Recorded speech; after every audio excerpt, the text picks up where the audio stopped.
शमशान में विक्रमादित्य ने दोबारा बेताल को पकड़कर कंधे पर डाला।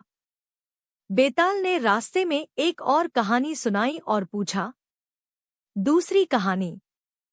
कौशल देश में धर्मपाल नामक राजा शासन करता था। उसके राज्य में एक साधु ने आकर तपस्या शुरू की। साधु के पास एक जादुई फल था। वह फल जिसे मिलता उसे अमरत्व की शक्ति मिलती।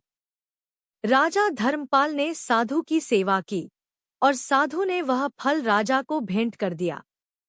राजा ने सोचा, अगर मैं यह फल खा लूं तो मैं अमर हो जाऊंगा, लेकिन अमर जीवन व्यर्थ होगा अगर मेरा राज्य और प्रजा खुशहाल नहीं रहे।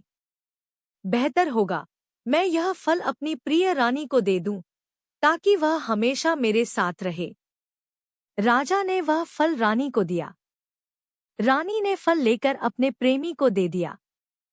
प्रेमी ने वह फल एक वेश्या को दे दिया और वेश्या ने वह फल वापस राजा को भेंट कर दिया। अब बताइए, राजा को क्या करना चाहिए? विक्रमादित्य का उत्तर। राजा विक्रम ने तुरंत उत्तर दिया, राजा धर्मपाल को यह समझ लेना चाहिए कि कोई भी व्यक्ति अमरत्व के योग्य नहीं है अगर वह अपने कर्तव्यों को भूलकर लालच में पड़ जाए। उसे उस फल को त्याग कर अपने राज्य और प्रजा की भलाई में ध्यान लगाना चाहिए।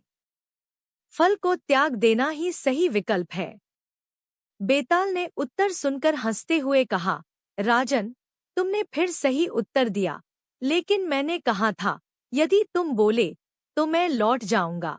और बेताल उड़कर फिर से पीपल के पेड़ पर जा लटका। अनेक कहानियां और प्रश्न। राजा विक्रम बार बार बेताल को पकड़कर लाते और वह हर बार एक नई कहानी सुनाता। हर कहानी के अंत में बेताल राजा से एक ऐसा प्रश्न पूछता जो नैतिकता, तर्क और बुद्धिमानी की परीक्षा लेता। लेकिन राजा विक्रम ने कभी हार नहीं मानी।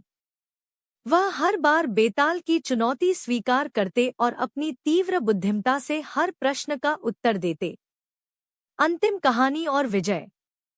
आखिरकार बेताल ने एक आखिरी कहानी सुनाई और राजा की परीक्षा ली। जब राजा ने सही उत्तर दिया तो बेताल ने कहा, राजन, तुमने अपनी सत्यनिष्ठा, साहस और धैर्य से यह परीक्षा पास कर ली है। अब मैं तांत्रिक के हाथों नहीं जाऊंगा। वह तांत्रिक तुम्हें धोखा देना चाहता है। बेताल ने राजा को तांत्रिक के षड्यंत्र के बारे में बताया। राजा ने अपनी सूझबूझ से तांत्रिक को पराजित किया और अपने